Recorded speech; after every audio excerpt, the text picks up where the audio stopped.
আপনি যদি মাফ না করবেন, আমাদের কোনো মাহবুদ নাই, আমরা কার কাছে যাব? এতিম হয়ে আপনার দরবারে হাত বাড়াইছে, রাত্রে যখন গভীর হয়ে যায়, 2টা 3টা যখন বাড়িতে যায়, যা দেখি সবাই তো ঘুমায় যায়।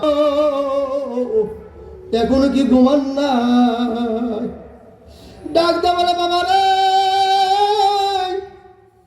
একটু পরে পরে বোনের মধ্যে কত গোড়া উড়ে, না জানি রাস্তার মধ্যে কোনো সমস্যা হয়ে গেছে।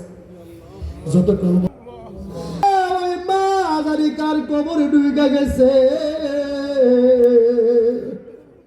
আরে কবরে ডুবে গেছে।